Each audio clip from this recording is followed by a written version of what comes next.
tentang ayat Lukas 6 bab 12 itu. Tolong jelaskan.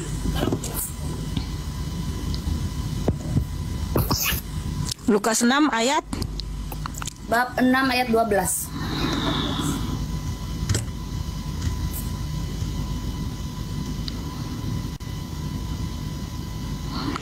Pada waktu itu pergilah Yesus ke bukit untuk berdoa, dan semalam-malaman ia berdoa kepada Allah.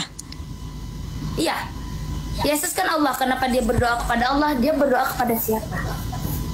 Iya, di dalam keadaannya sebagai manusia, dia harus memberikan teladan kepada kita. Dia berdoa kepada roh keilahian yang ada di surga. Dia kan berkoneksi sebagai manusia. Dia kan jelma sebagai manusia. Kenapa dia berdoa? Dia berdoa kepada siapa? Kepada Allah. Allahnya siapa? Roh keilahiannya sendiri yang ada di surga. Dia kan manusia. Bagaimana dia punya roh di surga? Karena roh Tuhan Yesus itu adalah Allah yang maha hadir. Roh Tuhan Yesus ada di dalam tubuhnya, ada di segala dimensi, ada di surga dalam waktu yang bersamaan. Setelah itu dia disalib itu dia berdoa kepada Allah. Apa kepada siapa? Dia disalib. Bukan kepada Allah. Terus dia berdoa kepada siapa? Kan Yesus itu ayat apa sih? Nggak ada. Bukan. Allah dengan Allah dalam iman Kristen beda. Iya. Tapi kamu bilang kan sebelum-sebelumnya. Ya kamu mengucapkannya versi Kristen, jangan versi Islam. Kalau versi Islam kan Allah. Kalau kita di Kristen itu Allah itu bukan Allah, beda. Ya, tolong dijelaskan itu tentang ayat Lukas bagian 6 bab 12 itu, sama dia itu berdoa kepada siapa? Nah, tadi kan saya sudah jelasin, Tuhan Yesus itu berdoa kepada roh keilahian yang ada di surga.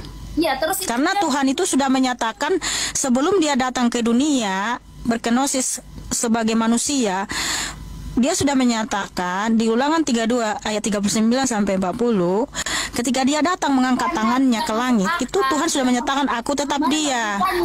Di mana logikanya dia berdoa kepada dirinya sendiri? Di mana logikanya, Mbak Mikana?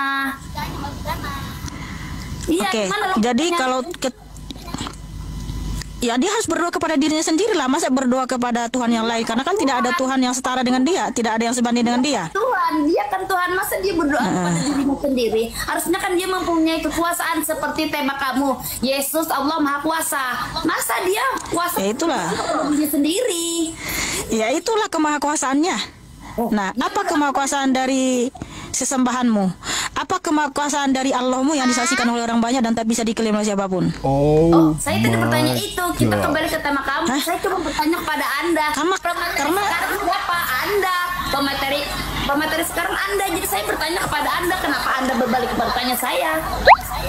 Ya wajar lah, kita di sini kan diskusi. Ketika kamu dijelaskan ngeyel, saya wajar bertanya balik. Saya juga belajar, makanya itu saya bertanya kepada Anda. Justru itulah bukti kemahakuasaan Tuhan Yesus. Dia bisa datang sebagai manusia, dia berdoa kepada roh keilahian yang ada di surga. Itu bukti kemahakuasaannya. Nah sekarang apa bukti kemahakuasaan dari Allahmu yang disaksikan oleh orang banyak dan tak bisa diklaim siapapun? Kalau ada satu saja, dengar dulu Julak, kalau ada satu saja ya di dalam kitabmu, kitab sucimu ada satu saja bukti kemahakuasaan dari Allahmu yang disaksikan oleh orang banyak dan tak bisa diklaim siapapun, hari ini saya akan syahadat. Iya, Babi, karena saya sudah bilang kepada Anda, saya ini bukan ahli Al-Quran, makanya saya bertanya kepada Anda. Akalnya saja, coba Mikana buktikan akal Anda seperti apa. Itulah akal dari saya bisa membuktikan kemahakuasaan Tuhan Yesus yang telah disaksikan para rasul dan ditulis dalam Alkitab, lalu saya sebarkan di sini. Tuhan Yesus bisa berdoa kepada roh keilahian yang ada di surga ketika keadaannya sebagai manusia karena dia maha kuasa. Itu haleluya. Nah sekarang apa bukti bahwa Allah itu maha kuasa, atau bukti bahwa dia memang benar-benar ada gitu? Sama kamu Mikana, saya Al-Quran, jadi saya bertanya kepada Anda. Salahkah saya bertanya? Karena ya udah, lebih bagus kamu belajar. Kalau begitu belajar. Kalau kamu nggak ahli, belajar lagi saudariku ya. Tuhan Yesus Kristus memberkatimu dan mengasihimu. Bertanya aja kok kayak panik, Mbak.